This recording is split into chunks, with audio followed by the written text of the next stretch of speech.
This episode of Techno Buffalo is brought to you by Lynda. Welcome back to that episode of Rangers Rants. I'm your host, John Rangers, the show where we rant and rave on anything from the world of technology and sometimes outside of it. And last week was one of those instances. I ranted on cell phone addiction and our just dependence on consumer electronics, and I am totally hooked. So I issued a challenge. Next time you go out with your friends, put your cell phones on a table and say whoever picks theirs up first has to pay the tab. And a lot of you took me up on it. It's been awesome to see, and I've been making a better effort to be more conscious in social interactions and not pull out my cell phone and ignore the phantom vibration in my pocket. Something happened earlier today that made me want to take that a step further. So this video is being filmed on the 15th of April. It's going to air on the 17th. So by the time you watch this, more information might already have come out on what happened. But just a few hours ago, the Boston Marathon, when people were crossing the finish line, 2 bombs exploded. We only just recently learned that they were bombs. And already we're hearing live updates and video that are coming out from it. It got me kind of thinking, in personal experience, that now whenever there's a tragedy, oftentimes people, instead of trying to help, reach for their cell phones first and try and record what's going on. You know, you see it at tragedies when there are shootings, and you see it at tragedies all the time.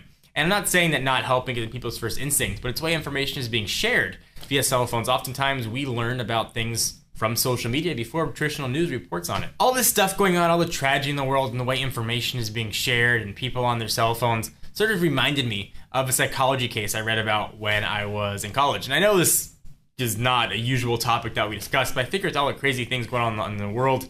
It's maybe appropriate.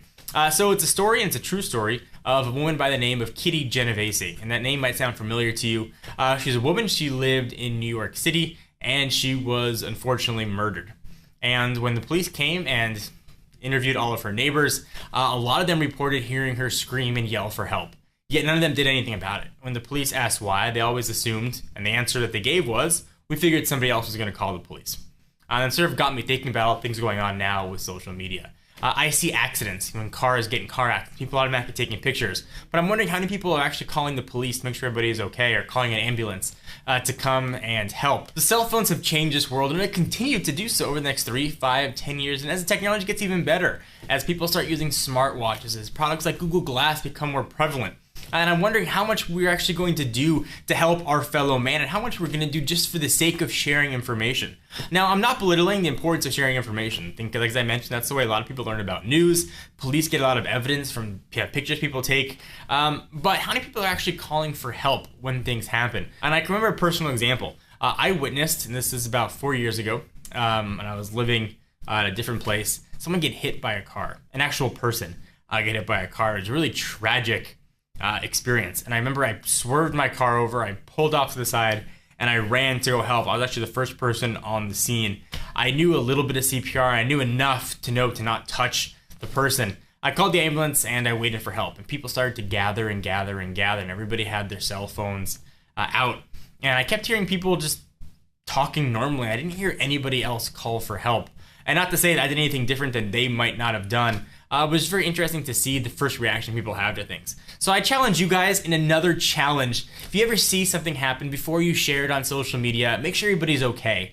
If you need to call the police, if you need to call a fire truck, if you need to call an ambulance, whatever it might be, do that first. Don't assume ever that somebody else is going to do it, because you only get one chance at life. And if you miss helping someone out, it's a life or death situation. And if you disagree, let me know. Maybe I'm way off, maybe I'm old and out of touch. But I really want to hear your thoughts. I like to have a dialogue about this and what we can do to maybe use the tools we have to help people, and to try and make sure that those that need help can actually get it. Suppose for the sake of, being the first one to share a story, be a second person to share a story, and be the first one to offer help. So let me take a minute to thank our friends and sponsors at lynda.com. Lynda is an online learning company with more than 77,000 video tutorials that teach software, creative and business skills, and all kinds of other goodness you're gonna need to succeed in this world. Membership is only $25 per month, provides unlimited 24/7 access to top quality video courses taught by expert instructors with real world experience. So not people just read about it in the books. Learn anytime, anywhere, and at your own pace, most importantly, from bite-sized tutorials to comprehensive courses in everything ranging from web design, programming design, photography, business, audio and visual, 3D animation, With new courses added pretty much every week, the training library keeps pace with today's fast-changing technical and software skills. You can learn on the go with their optimized mobile site or iPhone and iPad app for members. Try lynda.com free for 7 days by visiting lynda.com/technobuffalo. Again, guys, want to hear what you have to say. Leave your thoughts in the comments down below. I'm John Rettinger from Techno Buffalo. We'll be back next week with more tech-focused ranties, I promise. I'll see you guys in the next one.